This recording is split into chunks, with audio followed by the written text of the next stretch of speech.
The message came through on every channel known to humanity. Audio, video, text, even encoded light pulses aimed at the moon's surface. It didn't matter where you lived, on Earth, Mars, the moons of Jupiter, or the floating citadels above Venus. You heard it. You felt it. The Galaxy Council had spoken. They called it a request. But everyone knew better. It was a demand.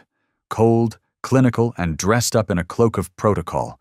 They wanted tribute, resources, ships, bodies, minds. They said it was to maintain galactic balance. Said Earth was overdue for its contribution to the union of civilized systems. But beneath all the flowery terms, it was a shakedown. Pay up or be put down. The Council didn't expect resistance. Humanity was young, relatively unrefined, scattered across less than 5% of known habitable space. They believed we would comply, just like the others did. Planets that folded under pressure, species that handed over their young, cultures that erased their own history in exchange for peaceful assimilation. But they misunderstood something fundamental. They didn't know what it meant to be human. The first meeting happened on Europa, inside the ice core facility the media dubbed the Spine. The representatives of Earth's many nations had gathered, along with the outer colonies and the non-affiliated civilian leaders. It was chaotic. There were protests in the halls, shouting in every dialect. 1,000 viewpoints, one moment from civil collapse. And then she spoke. Admiral Reyna Holt. No one had seen her in 5 years. She'd vanished after the Martian incident, when half a fleet disappeared under mysterious circumstances during a mining rights war near the asteroid belt. Some said she'd gone rogue. Some said she was dead. She walked into the room wearing old-world naval black, a silver phoenix pin on her left collar, and silence fell like gravity. Her voice wasn't loud, but it didn't need to be. They don't want peace, she said, arms crossed, eyes like frostbite. They want obedience. She didn't need to convince anyone after that. The footage from Council-compliant planets made sure of that. Systems stripped bare, cities re-engineered for alien needs, children sent to re-education vessels. Cultural heritage reduced to museums curated by non-human historians. This wasn't tribute. This was slow extermination. Earth's official response came 1 week later. No decorated diplomat. No carefully worded reply. Instead, an old signal, radio, basic frequency, unencrypted, was broadcast across every galactic relay we could reach. The same signal our ancestors used to say hello to the stars centuries ago. And this time, it carried one message. We do not yield. Come and take it. They did. 6 Council warships entered our solar system less than a month later. They weren't scouts, they were executioners, ships the size of cities, weapons with the power to atomize continents, a show of force designed to end a species before it became a problem. The first one was named Orolith. It fired a test blast into Neptune's outer ring, sending a wave of frozen debris into deep space. That's when we responded. Not from Earth, not from Mars, but from the dark, where they didn't expect us. We'd been hiding things, a lot of things. 3 human ships decloaked near Uranus's orbit, smaller, faster, meaner, not built for diplomacy, built for the sole purpose of tearing things apart. Project Scorch, unacknowledged, unfunded, illegal in some Earth governments, and now our only shot at survival. They didn't announce themselves. They didn't hail the Council ships. They just attacked. 2 hours later, Orolith was gone. Not just destroyed, scrambled. Its core destabilized and collapsed into itself. The other 5 ships panicked. One tried to flee. It didn't make it far. Council fleets across the stars suddenly paused their movements. Messages flowed back and forth between species in 1,000 languages, trying to explain what had just happened. No one had ever stood against the Council like this. No one had ever struck first and won. Humanity had just declared war on the galaxy, and we didn't flinch. They called it the Neptune incident in the archives that came later, but for those who lived through it, who watched from domes on Luna or huddled inside bunkers beneath the Martian crust, it was more than an incident. It was the day everything changed. The day humanity became something else. Back on Earth, people didn't sleep. Not really. The feeds were filled with replay loops. Orolith, the pride of the Galactic Union's enforcement fleet, vanishing into a ruptured fold of itself, crushed like a tin can in slow motion. People cheered, cried, screamed, prayed. Some couldn't believe it was real. Others never doubted we'd do it. But the silence after was louder than the explosion, because now the question hung in the vacuum. What comes next? Admiral Reyna Holt sat alone in the control chamber beneath the ocean floor off the coast of New Greenland. She stared at the holographic feed of the outer system. Jupiter's stormy sphere, Saturn's icy rings, the floating refugee colonies around Uranus. She didn't look triumphant. She looked tired. The attack on the council ships had worked. Brilliantly, unexpectedly. But that was a sucker punch, not a war plan. Scorch-class vessels were experimental, barely tested, and their captains weren't just soldiers. They were ghosts, people who no longer existed on official records. People like Commander Rin, the man who led the strike and hadn't bothered to send a full report. He had sent only 2 words, 1 down. And now Reyna was getting pinged every hour by command centers from Terra Prime to Titan. No one had expected the strike to work that well. No one had expected Orolith to be erased from existence like a bug under a boot. Reyna hadn't told them everything, not even her own allies. The council wasn't going to retreat. They weren't going to open negotiations. They weren't going to sulk away into the void and rethink their policies. They were going to retaliate. And when they did, they wouldn't send 6 ships. They'd send 600. In the orbital hub above Mars, Director Alan Trace paced across his steel-floored command deck, surrounded by analysts screaming into headsets and screens overflowing with data. "We need to leave the inner system," he said, not for the first time. "We need to scatter. Make them chase ghosts across the belt. We can't fight them here." "Retreat?" scoffed Commander Aranel, her arms crossed and face tight with disgust. "After our first actual victory in 100 years of alien humiliation, they asked for tribute. We gave them blood. And now you want to run?" Elan turned slowly to her, the blue of Mars shining behind him through reinforced glass. "They're not done asking, Ara. And they're not done bleeding either. But this isn't a win. This was a spark, a warning shot. What comes next isn't a fair fight, it's a purge. We're humans. We're cockroaches to them." Ara's voice dropped low. "Then let's be the kind that crawls down their throats while they sleep." The next move didn't come from the Council's home systems. It came from their proxies, species long since absorbed, reshaped, and made loyal through fear, money, or necessity. The Veltraxians were first. Insectoid. Precise. Efficient.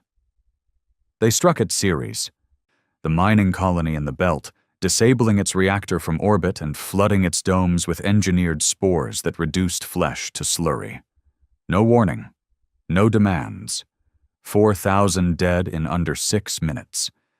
Then came the Archaean, the artificial minds of steel and bone, who dropped into orbit above Io and transmitted a single message: comply or vanish. The broadcast ended, and the colony did just that, vaporized by an orbital lance that left nothing but glass. In less than a week, the Council had made its stance clear. No negotiation, no compromise. They'd make examples of us until the rest of humanity fell in line, or died. But something unexpected happened next. Instead of surrendering, Earth unified. The old divisions didn't matter anymore. Flags didn't matter. Borders, corporations, rivalries, they all became irrelevant overnight. When you're being hunted as a species, survival becomes the only ideology. From the underground megacities in what used to be the Pacific States, to the solar wind farms on Mercury's Terminator line, everyone mobilized. Engineers worked without sleep. Civilians learned to operate railguns. Retired soldiers climbed into exosuits rusted from disuse. Humanity didn't form an army. It became one. In a decommissioned station orbiting Pluto, Commander Rin stood in front of his crew. 37 men and women who were ghosts like him. No names, no ranks worth mentioning. Just call signs, and a shared understanding that they weren't going to survive the year.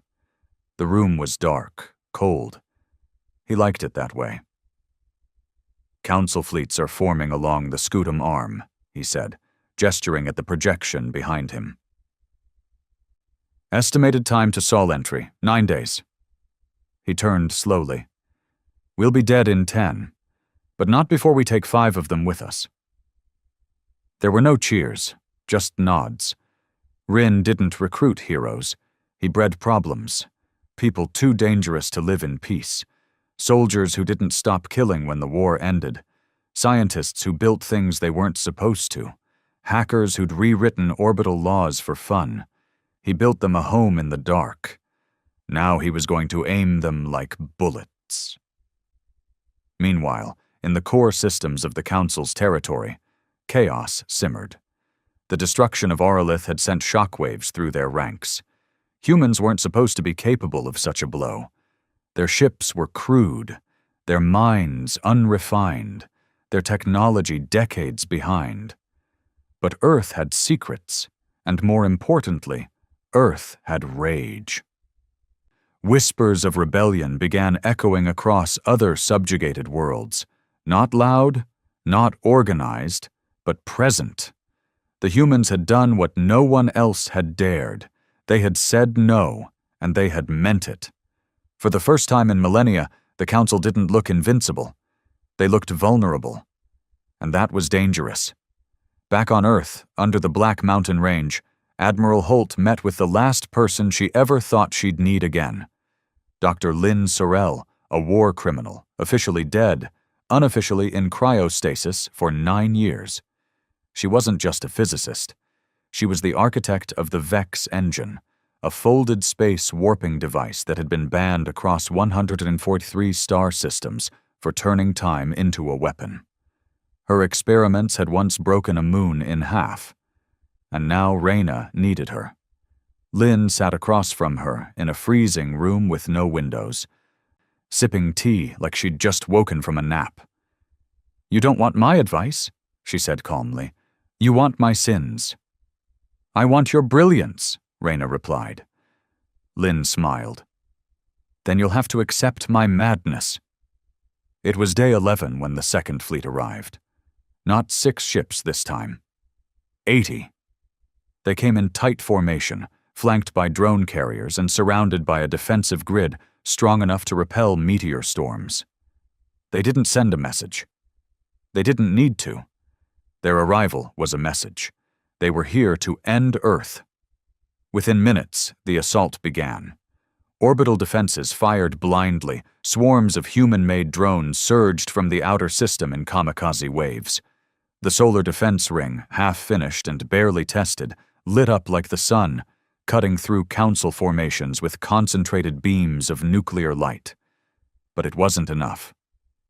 Ships fell, stations cracked, Mars lost an entire hemisphere. The orbital platforms above Earth began to shatter one by one. And then, silence. A pulse from the moon, the old relay base, thought abandoned for decades, suddenly came online.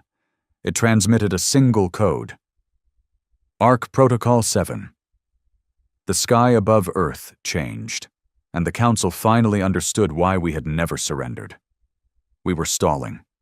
From deep below the Pacific Trench, a craft older than any known registry rose. Black, smooth, shaped like a spear point carved from void. It hummed with energy that didn't match any known Council reading.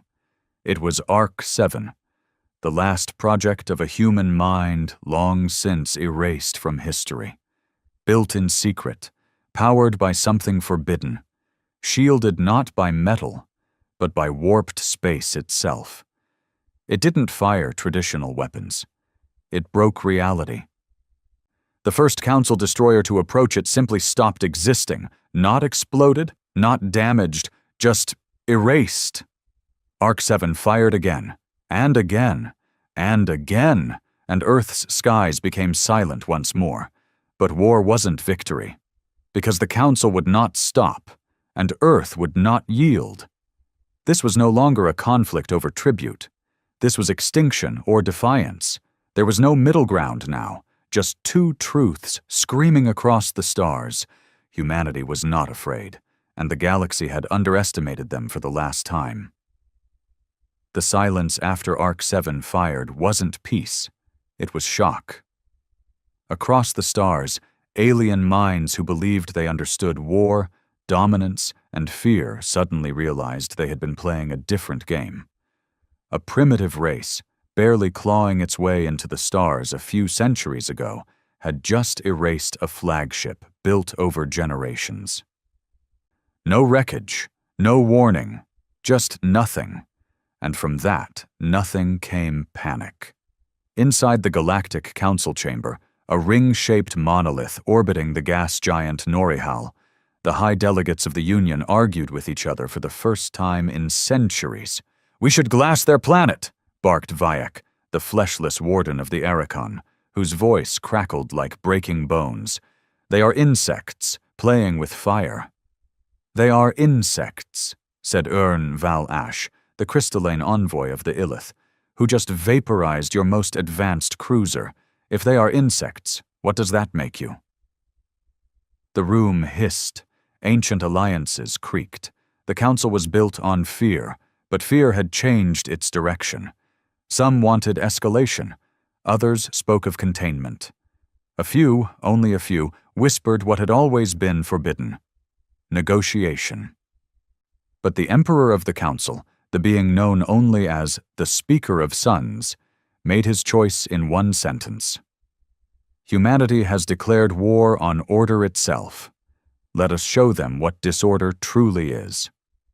Back on Earth, under a shielded dome deep in the Sierra Range, Admiral Holt sat before a circular table with the 10 most dangerous minds humanity still claimed. Dr. Lynn Sorrell spun a glass sphere lazily in her palm. "The warp distortion Arc-7 uses is unsustainable. Keep firing it like a toy, and we'll tear a hole in local space." "Then we aim it better," Holt said. Lynn raised an eyebrow. "Aim it where? At what? The Council won't send fleets anymore. That's what you don't understand. They're going to send storms. They're going to send diseases that think. They'll make your oceans scrum." The others around the table shifted. Some didn't believe Lynn. Some believed her too much. Commander Ara Nell leaned forward. "Then we don't wait. We go to them." Silence. Holt tapped a small screen. A star map expanded above the table, showing not just Council space, but the underlay. The systems where Council control was weakest. The colonies forced into tribute decades ago. The worlds that had never rebelled because no one ever gave them permission. Until now. "We don't just defend," Holt said. "We make this contagious." Project Ember was activated that night. Its goal wasn't conquest. It was contagion, a slow-burning rebellion lit across stars the Council thought it had pacified. Human agents, soldiers, and sympathizers would infiltrate tribute worlds, activate long-dead resistances, and hand them the most dangerous thing in the universe: hope. The first planet to fall wasn't Earth's doing. It was Thalos III, a swamp world home to the enslaved Vari species, amphibious, empathetic, and born into servitude. When news of Auralith's destruction reached their surface via smuggled broadcasts, the Vari didn't wait for permission. They rose. With stolen tools and sharpened rocks, they overwhelmed their governors, hijacked a merchant vessel, and transmitted this across Council space. Earth did not bow. Why should we? It wasn't elegant. It wasn't strategic. But it worked. By the time human agents arrived on Thalos 3, the rebellion was already spreading like fire in dry grass. And in its center stood a young Vari, barely adult, covered in blood and firelight, chanting Earth's message in broken English. We will not yield, far from the chaos. Hidden deep inside the hollowed moon of Nereus, Commander Rin gathered his ghosts for their next strike. He was older now, not in years, but in weight. Every success made things harder, not easier. Every mission meant more retaliation, more names etched into the back of his mind. They were preparing to strike a council relay station, not for resources, not for pride, but for information. If they could access the inner network, they could expose what the council had hidden from the galaxy for generations. Rin stood before his crew. Don't think about coming back. That's not why we're here. No one asked why they were here. They already knew. Meanwhile, in Earth's upper orbit, the shield lattice was failing. The council wasn't throwing ships anymore. They were throwing physics. Gravitational interference pulses began to ripple through the outer system. Mercury's orbit trembled. Data stopped flowing from Neptune. A strange hum began to echo across deep space frequencies, like something ancient had woken up. And then came the pulse. One moment, Earth's skies were clear. The next, every satellite from Mars inward fried at once. Blinded, brain dead, communications stuttered, stations went dark. The blackout lasted only 12 seconds. But in that time, 5 major defense systems went offline. It was a test, a warning, or a preview. Down in the Pacific Trench, Arc 7 stirred again.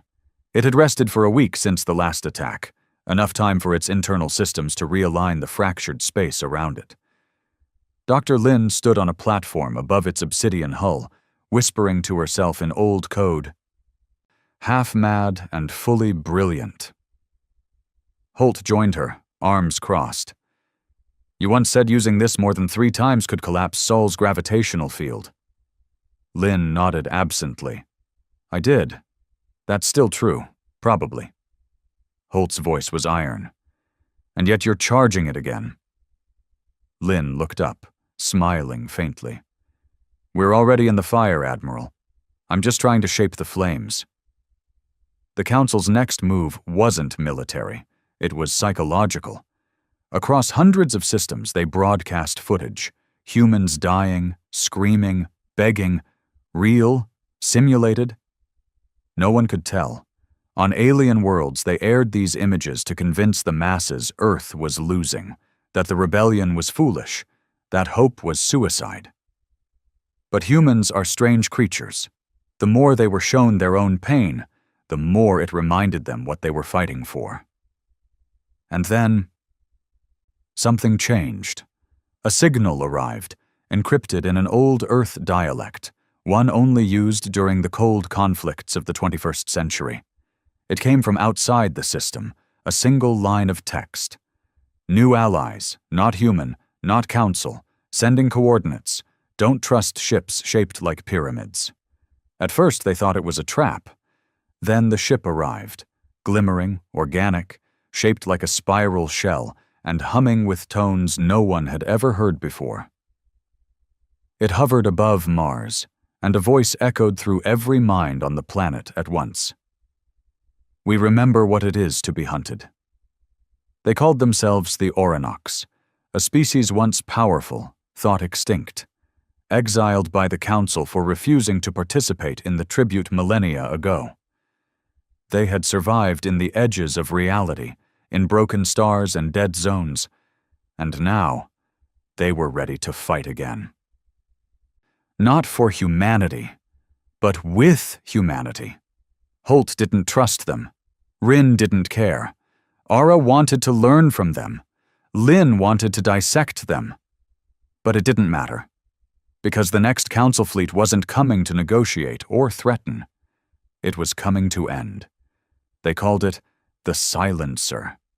Not a fleet. A weapon. A moon-sized station moving at impossible speed, consuming gravitational wells and redirecting them like whips of force. It didn't destroy planets. It crushed their timelines, made their history fold in on itself. The Council would erase Earth not by fire, but by unmaking its past. And Earth's only hope now rested in a gamble. Lynn's next prototype. A device that could mirror what the silencer did, redirect the quantum structure of local space. But it would require a sacrifice, a starship large enough to host the core. A crew willing to die screaming, and a navigator with no attachment to linear time. Only one person fit the last requirement. Commander Ryn. He accepted without asking questions, not because he was brave, but because, in his eyes, he was already dead. The war had taken everything. He was just waiting for the final punch. Holt met him at the hangar. She handed him an old Earth coin. "What's this for?" he asked. "For luck." Ryn smirked. "I thought we didn't believe in luck anymore." She met his eyes. "Today, I want to." As the silencer neared Saturn, Earth launched its final mission.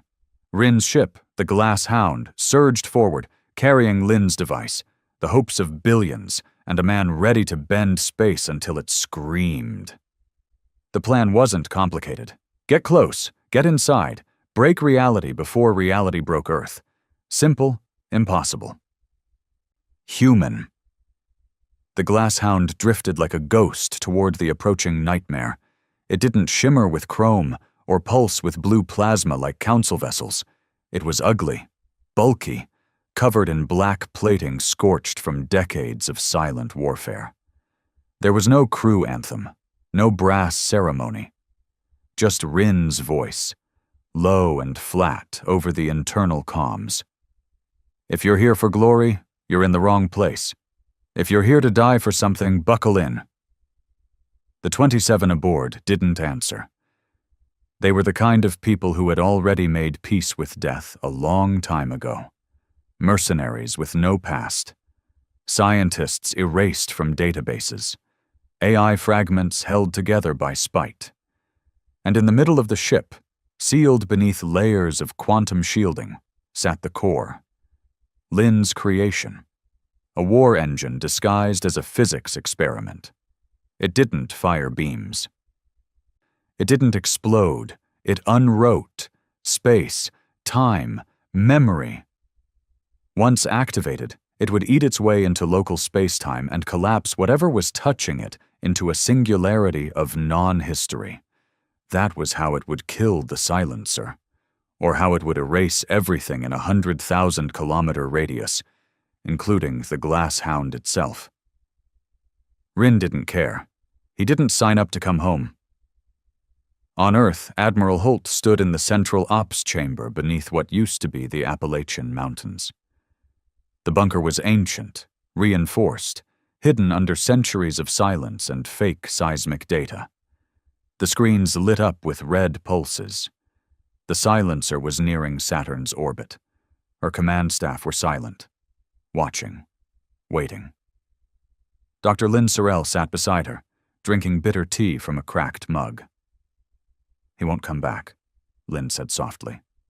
Holt didn't respond. "You know that, right?" Still nothing. "I built that thing, Reyna. I know it. You don't bring back the bullet after you pull the trigger." Holt finally turned to her. "You said it had a 6% survivability window." "Yeah," Lynn said, raising an eyebrow, which was my sarcastic way of saying 0. Meanwhile, across a dozen systems, the galaxy held its breath. The Council had pulled back its fleets. The tribute ships stopped running. Even pirate broadcasts went silent. Every civilization, from the molten-forged kings of Ashtaroth to the jungle-stone rebels of Velran, waited to see what humanity would do next. Because this wasn't just about Earth anymore. This was about what was allowed. And humans, no matter how strange, loud, or violent, had done something no other race dared. They broke the Council's illusion. Now the galaxy wanted to know if it would last, or if it would be crushed under the weight of history. The silencer was visible now. A swirling mass the size of a moon, with arms of liquid gravity spinning like a whirlpool of black metal. It didn't fire weapons. It absorbed time. Rin watched it from the bridge of the glass hound, silently studying the way its mass distorted light around it, folding stars like wet paper. The readings on the console meant nothing. Even Lin's predictive models had begun to fail the closer they got. Nothing about this was rational. This was war between ideas, belief systems. A species that refused to be told no versus a system that demanded obedience to survive. "Activate cloak," Rin ordered. The hound vanished from standard sensors, shrouded in refracted matter fields developed during humanity's brief war with the Pale dwellers in the Kepler zone. He stood up, strapped into his harness, and looked at the projection of Earth one last time. He didn't speak to the crew. He simply pressed record.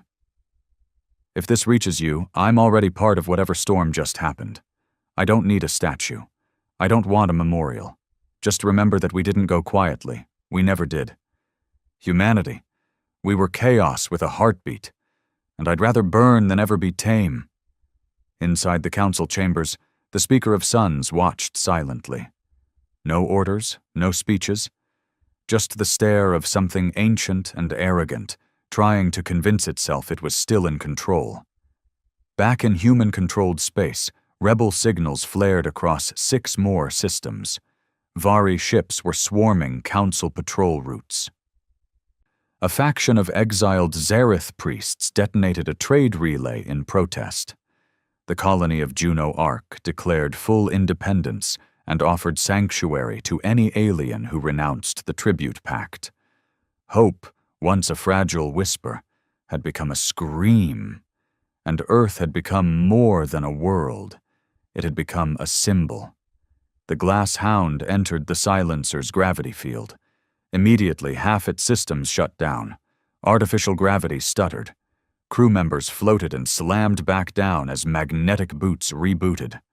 Rin clung to the central rail, checking the core's stabilization readouts. It was glowing. Faint blue tendrils of warped light danced along its casing.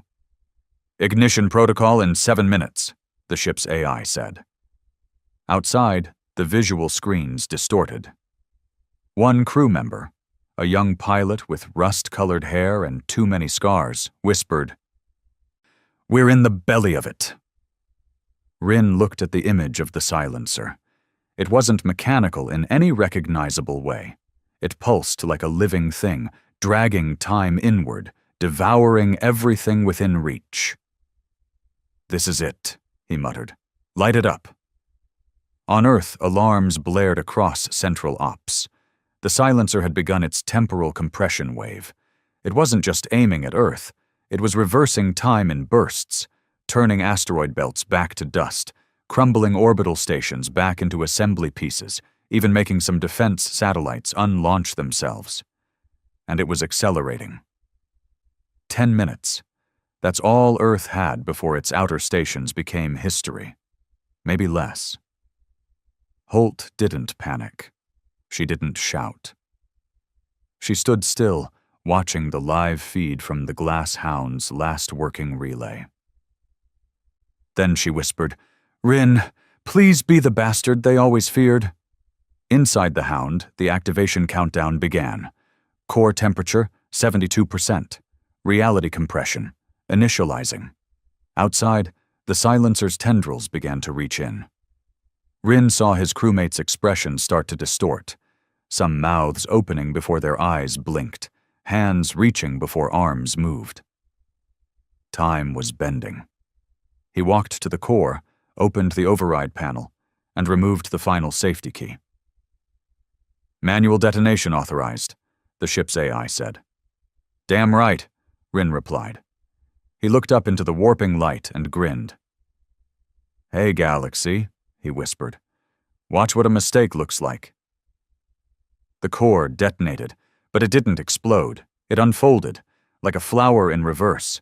Space peeled, time buckled. The silencer twisted, screaming in frequencies only dying stars understood. And then it imploded. The glass hound, Rin, and the silencer vanished in a single breath of blue-white silence. And then, nothing. Back on Earth, the sky went black. Every system across the Sol network reset. Satellites blinked, shields dropped, people screamed, and then stars reappeared. Not one less, not one more. And on the screen above Holt's head, a single line of code blinked into existence. Object destroyed. Subject, silencer. Casualty confirmed, Rin. Dr. Lin said nothing. Her hands were trembling. Not from fear, from awe. Do you realize what he did? She whispered. Holt didn't answer. She just looked up at the stars. All across council space, panic erupted. The silencer was gone. Gone. Erased. The weapon of enforcement, the myth of obedience. The threat that had kept 1,000 species kneeling had been broken by a single ship from a world that was still building ocean farms and repairing gravity elevators. And the speaker of suns? He didn't speak. He simply lowered his head and turned off the chamber lights. The ripple from Rin's sacrifice was bigger than anyone imagined. More tribute worlds rebelled. Council-aligned corporations collapsed. Alien scholars rewrote history books in real time. And slowly, species that had never dared look up began to look forward. They didn't see Earth as primitive anymore. They saw it as a fuse, and the whole galaxy was filled with gunpowder. 1 week later, Holt stood in front of Earth's unified assembly. She didn't wear her uniform. She wore black. Not for show. For Rin. She stepped up to the podium and looked out at the room. Human. Alien. Hybrid. And she said only this. They wanted submission. We gave them legacy. They wanted silence. We gave them thunder. They took one of our best. But he left us a galaxy to finish what he started. We are not afraid. We are not alone. We are the storm now. 3 weeks after the silencer was erased from existence, the galaxy wasn't just watching Earth anymore. It was turning toward it. One by one, the old chains were starting to rust. The Council, though still vast and terrifying, had become something it had never been before. Fallible. On tribute worlds from the Glorn fields of Vexa Prime to the flooded ruins of Yarok, new voices began rising in their own languages.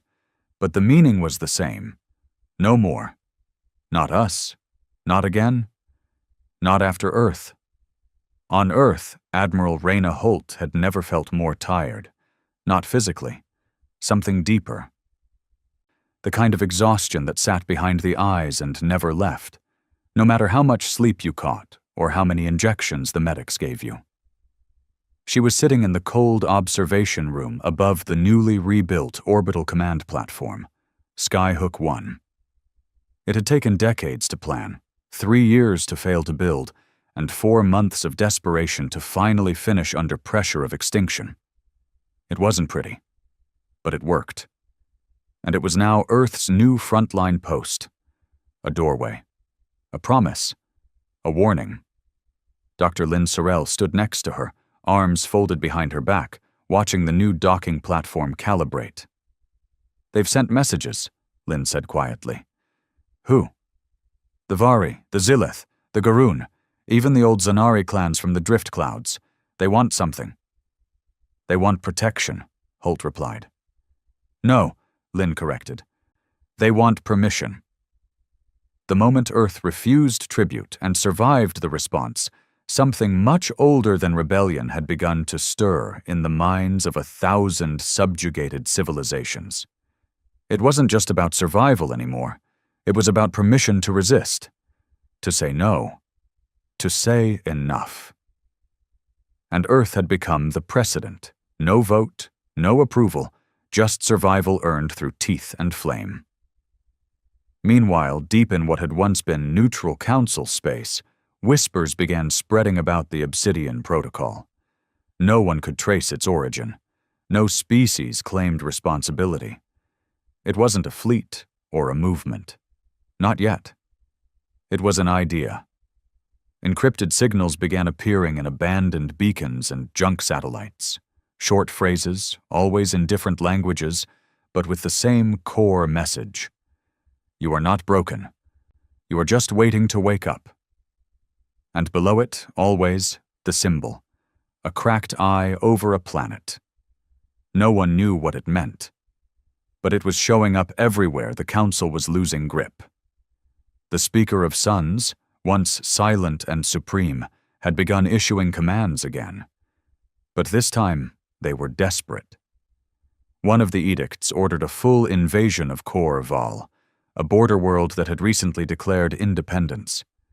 The attack was surgical, overwhelming, entire cities erased in minutes, broadcasts cut off, cultural centers destroyed. But before the signal died, one final image leaked out. A young Kor child, barely old enough to speak, raising a makeshift flag, stitched with Earth's old orbital insignia. That image spread faster than the war. And in response, 4 tribute worlds cut ties with the Council the very next day. 2 others bombed their own tribute depots and declared they would never pay again. And one, Valen Prime, a planet known for its artists and pacifist scholars, launched a suicide ship at a Council destroyer, vaporizing it with a repurposed mining core. The war wasn't spreading anymore. It was boiling. Back in the underground chambers of Project Ember, human operatives had begun activating deep sleeper cells planted decades ago in anticipation of this very moment. Some of the agents weren't even aware they were part of the plan. Earth had gambled everything on survival. And now the payback was more dangerous than anyone could have guessed. One such agent, known only by his call sign, Gleam, stood inside a hidden room on Calthus, a council-controlled trade hub. He stared at a blinking light on the wall, his signal. He'd lived there for 17 years, married a local, raised children, traded spice routes, and smuggled information back in fragments too small to trace. And now he was active. He opened a metal case he hadn't touched in almost 2 decades. Inside, a small transmitter, a modified neural override chip, and a data drive containing 5 terabytes of weapon blueprints, human-patched virus protocols, and evidence of council mass cleansing operations going back over 4 centuries. He activated it all, and within hours, Calthus burned. Not from fire, from truth. Meanwhile, Dr. Lin was making new enemies back home, the Unified Human Assembly, now burdened with keeping Earth from collapsing under its own momentum, had started debating her latest proposal. Not a weapon, a fleet, a new kind. Ships built not to defend Earth, but to spread something the Council had never encountered before in battle. Free knowledge, not bullets, not bombs, understanding, blueprints, rebellions, communication relays, anti-gravity tech, food replication. Every piece of forbidden Council-banned knowledge humanity had hoarded over the years would now be distributed across the stars. Not secretly, not through spies, publicly. "We don't win by killing them," Lin said in the assembly chamber, standing alone before hundreds of divided minds. "We win by making them irrelevant, by giving the galaxy back to itself." Of course, the vote didn't pass. Yet. But 3 hours after her speech leaked to the outer colonies, 13 more worlds joined the Earth-aligned rebellion. Some gave troops, others gave ships. One simply gave a promise. "When the fires come, we'll burn our skies before we ever bow again." And then, the Council made its worst mistake yet. They sent a messenger. A diplomatic envoy ship, glittering and elegant, arrived in Earth's orbit under a white flag pulse. It wasn't a trick. There were no weapons, just 4 delegates and an AI-hosted message from the speaker himself. Admiral Holt refused to meet them personally. She sent Commander Ara Nell. Ara didn't smile, didn't offer pleasantries. She stood before the glimmering alien diplomats in Earth's central hall, with her fingers drumming the table like war drums. "You're here to offer peace," she said coldly.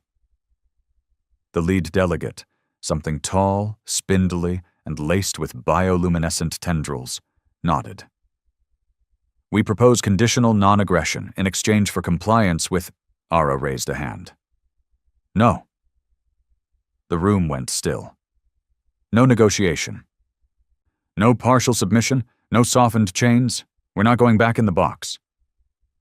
The delegate's glow dimmed slightly. "Your defiance endangers more than your own species. The galaxy craves order." Ara stood. "Then let it choke on our chaos." She turned and left without another word. The message was clear.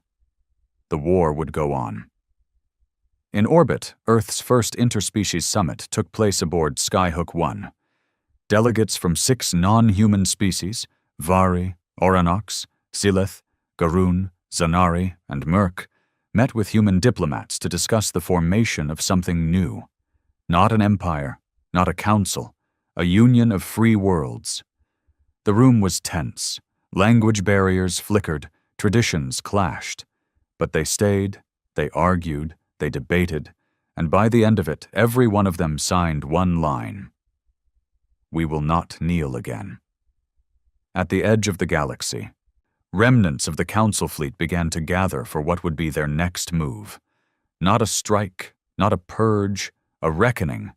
They began resurrecting something ancient, a weapon so old it had been buried in memory, a planet killer known only as Echelon, stored beyond the dark veil of Arcora's maw, a black hole so deep even light forgets how to move. The galaxy would forget Earth, they thought. And if not, it would watch Earth burn. Back on Earth, Lynn was building something new. A failsafe. A final answer. Her lab sat deep beneath the Siberian ruins, powered by old reactors and guarded by people with no names. She called it the mirror engine. It didn't destroy things. It didn't kill. It reflected. A weapon that made its target face the consequences of its own past, literally. An echo loop of history, trauma, genocide, projected directly into the minds of those who tried to wield power over others. "It won't stop the Council," she admitted quietly, calibrating the prototype. "But it might make them see what they've become. And maybe, just maybe, it would buy enough time for the galaxy to finally wake up." On her command ship, Admiral Holt stood once more before her people. Soldiers, civilians, aliens who once feared humans and now followed them. She didn't give a grand speech. She didn't raise a flag. She simply said, "We are the tide, and it's rising." The Council called it Echelon, but among those who had seen it, lived through it, and somehow survived, they called it the Ender. A weapon so massive, so old, it predated some of the very species now enforcing Council law. It wasn't a ship. It wasn't a station. It was a machine planet, an artificial world forged from crushed moons and dark matter veins, built in a time when diplomacy had failed and fear ruled the stars. It had only been used once before, thousands of cycles ago. The records of that use were erased. All that remained was a warning etched into a dead asteroid by some long-gone civilization. When Echelon moves, stars fall. And now it was moving again. At the far edge of the galaxy, hidden behind the swirling mass of Arcora's maw, Echelon stirred. The maw, once believed to be a black hole, was, in fact, a disguise. A gravitational cloaking field powered by ancient engineering, dense enough to fold light and time around the thing it hid. Now the field was dropping, revealing the nightmare inside. On Earth, the signal came in broken fragments, translated across 13 frequencies, filtered through dark channels and resistance groups all the way from the Velen Drift. Admiral Reyna Holt stood in silence, watching the projection of Echelon on the holotable. It dwarfed any known structure, bigger than a planet, alive in some way, its core pulsing with gravitational rhythms that made instruments shiver. Even Lynn looked unsettled. And Lynn never looked unsettled. "What do we know?" Holt asked, not taking her eyes off the massive projection. Lynn exhaled slowly.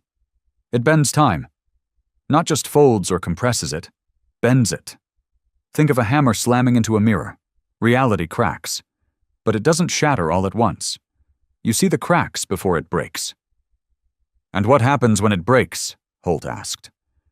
Lynn didn't answer. She didn't need to. They all knew. If Echelon reached Earth, there wouldn't be a war.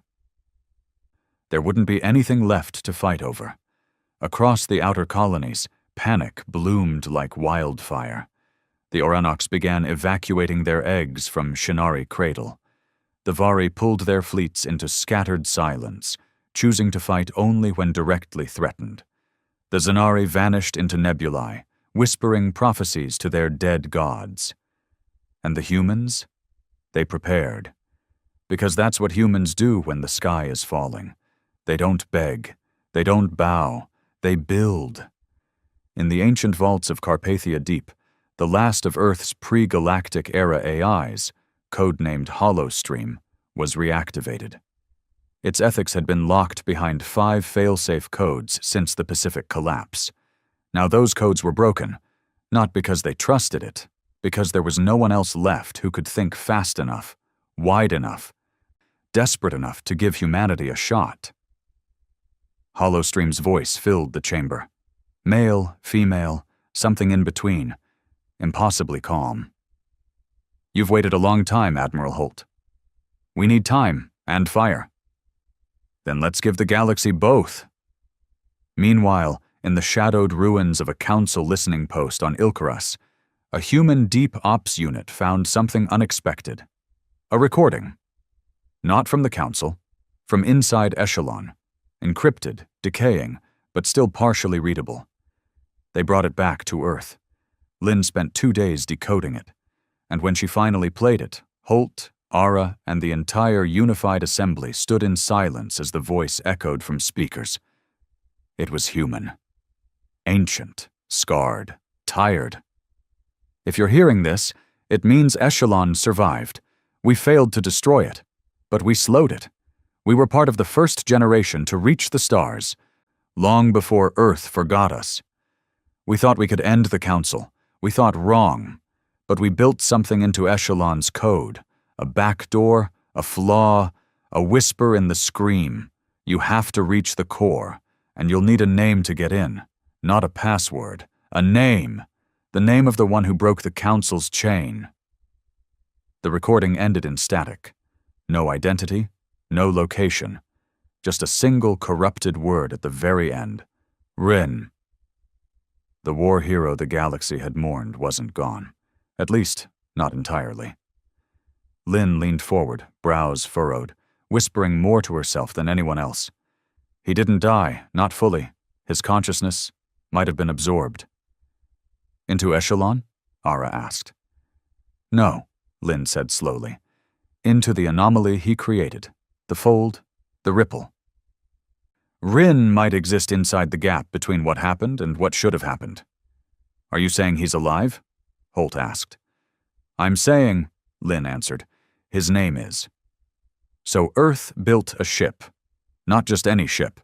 A core runner, faster than light, wrapped in phase armor, capable of resisting gravitational collapse for up to 17 minutes.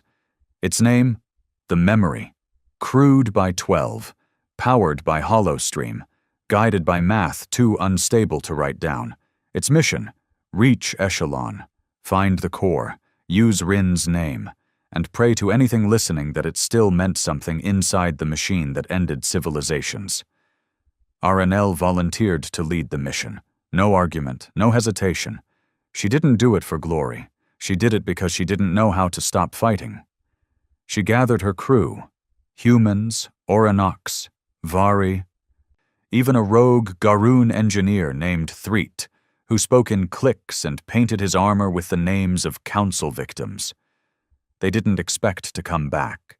They just wanted to give Earth a chance. As the memory launched from Mars' dark side, Holt watched in silence. Lynn stood beside her, arms crossed. "She won't make it," Lynn said flatly. "She'll get inside." Lynn shook her head. "No, I mean she won't survive the core. None of them will. Echelon doesn't forget who kills it." "You said it needs a name." "It does." "And what if that name isn't Rin?" Holt asked. Lynn turned her head slightly, her voice lower now. "Then the machine will choose one for us." 3 days into the mission, the memory breached Echelon's outer field. It didn't enter space. It entered history. Fragments of worlds long gone orbited Echelon's skin like whispers, cities broken in slow motion, ships caught mid-collapse, voices screaming in frozen time. And at the center, the core. It wasn't mechanical. It was alive, pulsing with light that didn't reflect, only absorbed. Ara stood on the bridge, watching as Holostream guided them closer. "Time dilation at 600%, Holostream said calmly. "Crew aging by approximately 20 minutes per real-time hour." "Noted," Ara replied. "Drop to Phase 3 armor. Prepare for breach." They moved forward, and as they did, something strange happened. The ship began to hum, not from its own systems, from the walls, a voice, faint, unmistakable. "You came back." Ara's heart stopped. She whispered, "Rin?" Silence.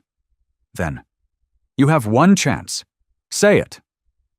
She stepped forward, touching the core's access panel.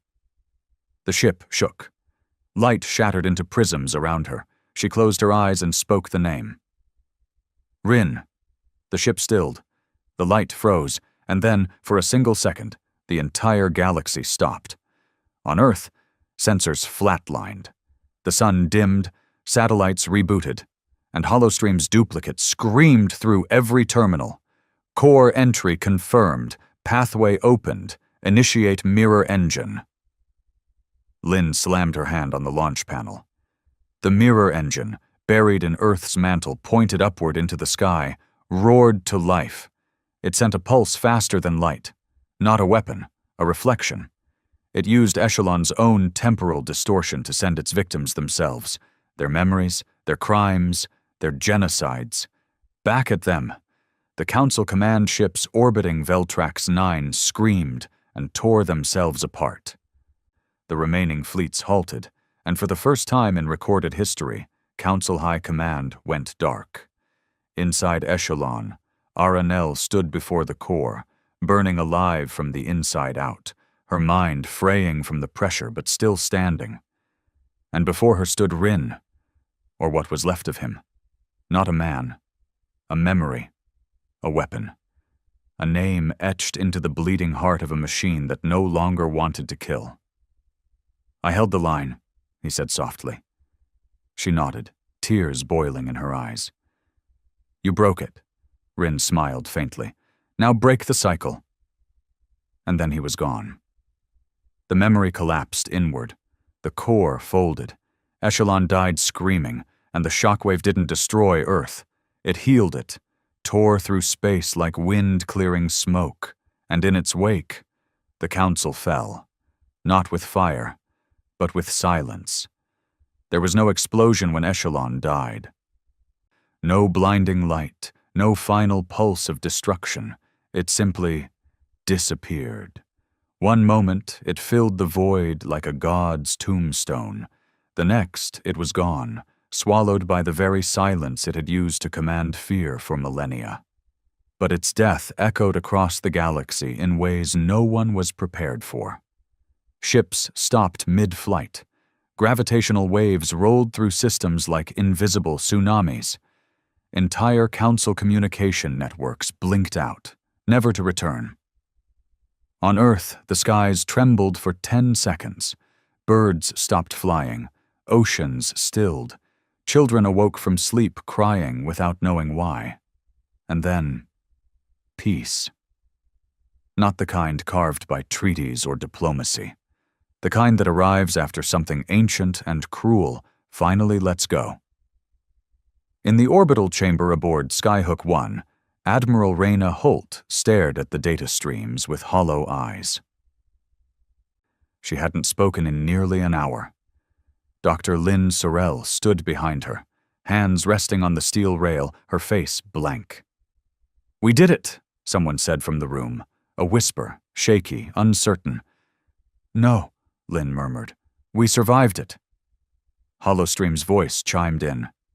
"Echelon's core is gone. Time resonance stabilizing. The threat has passed. The Council's primary enforcement structure has collapsed." But Holt wasn't listening. Her eyes were locked on a still image frozen on the center screen. Ara Nell, standing at the center of Echelon's heart, just before the system broke. Her body was visibly failing. Blood dripping from her nose, pressure crushing her suit, the sheer force of temporal distortion breaking her from the inside out.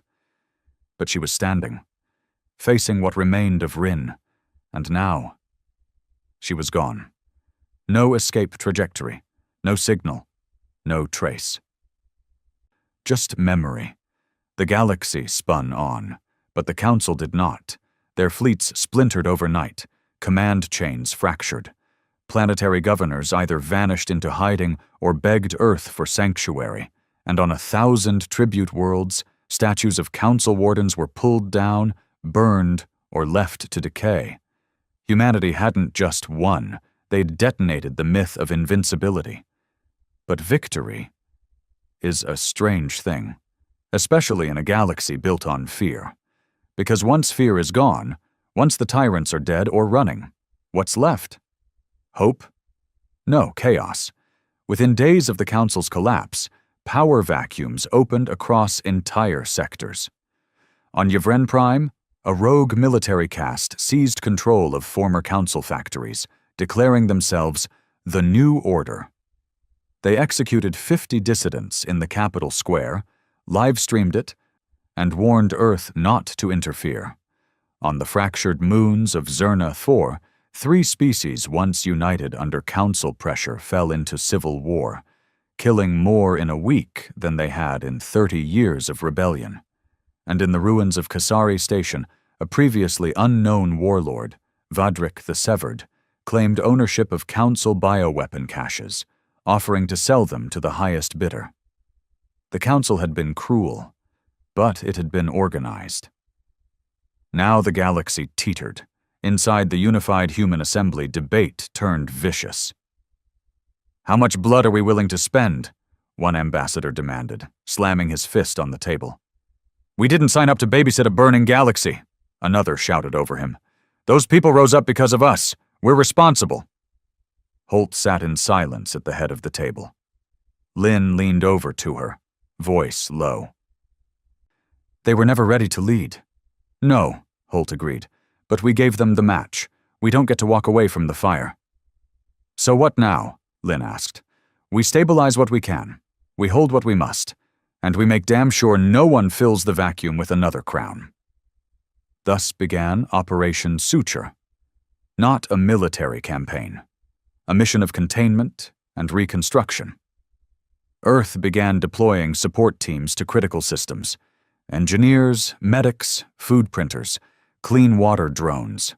Not soldiers, not conquerors. They rebuilt cities the Council had left broken. They opened schools in places that had only ever known labor camps. They gave the oppressed something they'd never been offered before: self-determination. And across a galaxy used to dominance, that became more powerful than any fleet. But not everyone was happy.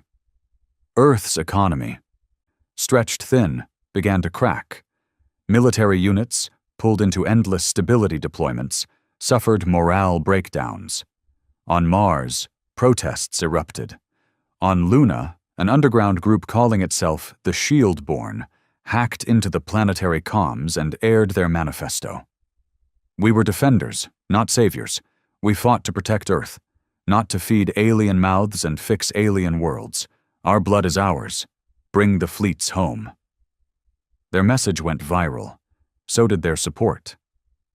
In the shadows, old Council sympathizers began to regroup. A movement known as the Quiet Flame emerged, whispering about balance, structure, and order without chains. They didn't fly banners or build fleets. They seeded doubt. They hijacked supply routes.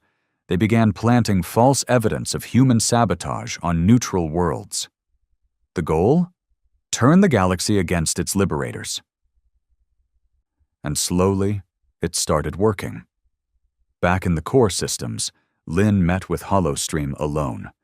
They were deep beneath the Arctic Circle, in a lab designed to run 500 years without sunlight or human input. She stood before the mirror engine's twin. The lens, a failsafe, not designed to reflect history, designed to see the future. Hollowstream spoke softly. Would you like to know where all this leads? Lynn narrowed her eyes. No, she said. I want to know what's missing. Hollowstream hesitated. A leader. Lynn turned away. No, she said. A voice. Earth had no emperor, no queen, no speaker of sons. It had a fractured assembly and 1,000 arguments, but it had no single voice for the galaxy to hear. And that silence was becoming dangerous, because others were beginning to speak louder. Then, from deep space, a signal came through. No encryption, no code, just an old Earth voice, damaged, echoing, Ara Nel, alive. Or something like it. The message was only 9 seconds long. The core is still beating. The dream is not dead, but we must choose. Will we rule, or will we rise? Then static. Hollowstream traced the origin to the remains of Echelon's debris field, where no signal should have survived. The assembly panicked. Was it a warning, a threat, a call? Lynn, however, only smiled. She's telling us what's next. So Earth gathered its allies. The Vari clans, once scattered and tribal, now united under a new banner of cultural rebirth. The Orinocs, who pledged to share their pre-council technology for peaceful use. The Merc remnants, ancient knowledge keepers once enslaved, now free. Even the reluctant Garoon, who had once sold weapons to both sides, now began aligning themselves with Earth's vision. They didn't agree on much, but they agreed on this. We will not be ruled, we will not be tamed, and we will not become what we destroyed. And so, beneath the ruins of a galaxy built on chains, something new began to form. A movement, a union, not of territory but of choice, a promise etched into the foundation of this new age. Freedom is not peace, it is struggle, and we accept it. The war was over, but the revolution, that was just beginning. The stars had never been so quiet. For the first time in recorded galactic history, there were no fleets on the move, no tribute ships departing, no colonies forced to kneel. The Council was dead, its statues shattered, its systems fractured, its memory burned into data archives as a cautionary tale rather than a legacy. And at the heart of the silence, Earth stood, not as a conqueror, not as a ruler, but as something even more dangerous to the old order, an idea. Admiral Reyna Holt watched the sunrise from the top of the New Eden Tower, the tallest structure in what used to be the city-state of Dakar. It was rebuilt now. Glass arcs, clean energy grids, green corridors growing food on vertical farms. She wasn't in uniform, no stars on her shoulders, no medals, just a gray shirt, worn at the edges, and the face of someone who'd carried too much for too long. Lynn Sorrell sat beside her, legs crossed on the platform edge, a flask of black tea in one hand, and her long, unkempt hair whipping in the morning breeze. "They want to elect you," Lynn said after a long silence. "I know. They're saying it's the only way to hold the peace, a single voice. Someone the outer systems trust, someone the rebels fear just enough to listen." "I know." "So?" Holt looked out over the green city, the people walking below, the silence that hadn't existed for so many years. "I didn't survive this war to put a crown on my head," she said. "I didn't fight to become the next Speaker of Suns." Lynn took a slow sip of tea. "You might not want the crown," she said, "but someone will take it if you don't." Across the stars, Earth's influence had outpaced even its own imagination. The Union of Free Worlds, once an idea, was now a functional, if chaotic, alliance. No central throne, no supreme council, just a shared set of principles. No world shall be ruled without its consent. No species shall be silenced. No tribute shall ever be demanded again. It was messy. Arguments flared daily. Cultural clashes. Translation errors. Resource disputes. But it was alive. Something real. And it was working. But not everyone believed in it. In the system of Zarna 5, a charismatic warlord named Vel Raketh declared Earth a false prophet, calling the Union a second empire wearing a smiling mask. His followers, known as the Black Mantle, broadcast daily accusations that Earth had merely replaced the Council's domination with softer chains. On Kiris Minor, a bomb exploded in a refugee clinic, killing 12 humans, 6 Vari, and a Merc medic. The group behind it, the Purity Accord, believed humanity should remain isolated, pure, unentangled from alien species and galactic responsibility. And in the deep shadow bands beyond Thranax, Council loyalists had begun whispering the old creeds again. The Council might have died, but its rot still lingered. That was when the signal returned, the one that had first been thought a myth, the echo of Ara Nell. Her voice came through unfiltered, this time longer, clearer. "If you're hearing this, I'm alive, not in the way you remember, not flesh. I don't belong to time anymore. I belong to the wound." Echelon didn't end. It opened. And inside it, I found others. Not just Rin, but the forgotten, the erased. All the ones the Council buried in silence. They're still there, they remember, and they're waiting. Static broke the message. Then a final line. "The war is not over. It just moved somewhere we can't follow yet. But someday, we will." The message caused a firestorm. Some took it as a prophecy, some as a threat. Others insisted it was a hoax, code stitched together by a rogue AI, designed to stir unrest. But Holt knew better. She knew Ara. And she knew that voice. A summit was called, held on Ilyar Station, a massive Oranox-built habitat floating between systems. It was the first truly interspecies congressional assembly in galactic history. Thousands attended. Vari chieftains, Oranox philosophers, Garoon engineers, human delegates, even the Merc, who spoke only through scent and light. The topic? Unity. Could the Union survive without a central figure? Could Earth remain a symbol rather than a scepter? And what came next? Now that the galaxy was free, who decided its future?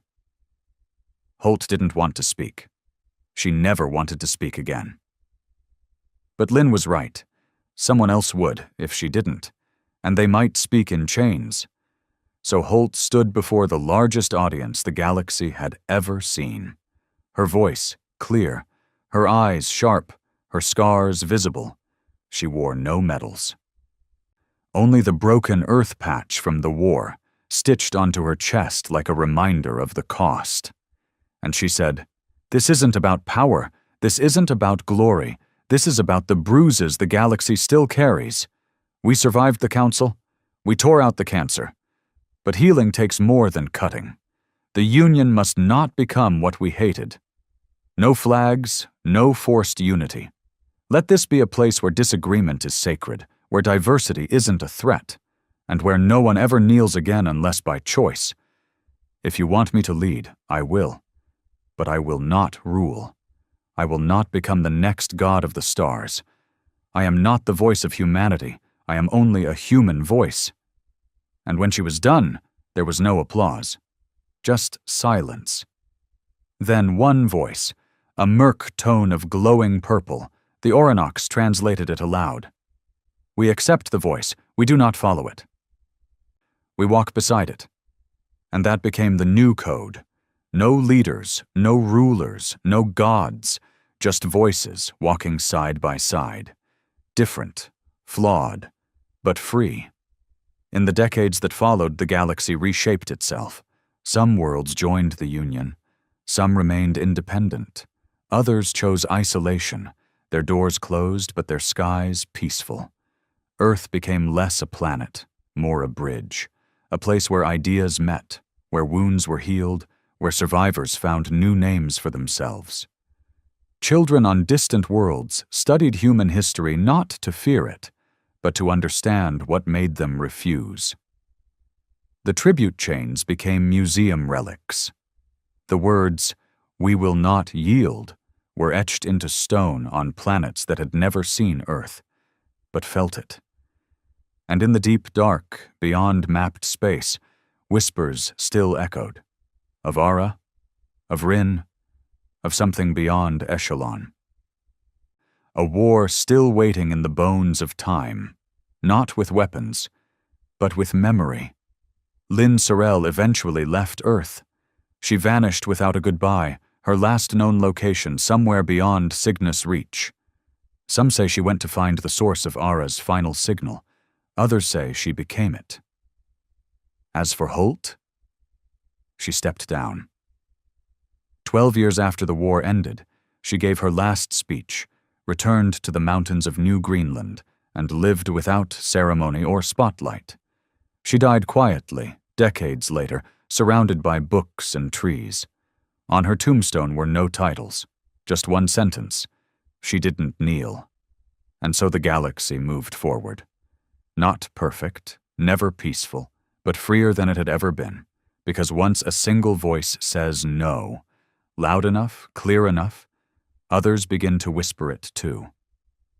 And eventually, a whisper becomes a wind. A wind becomes a storm, and a storm becomes a new sky. We were born small, told to obey, told we were fragile, told the stars were not ours. But we didn't yield. We never did. And now, we never will.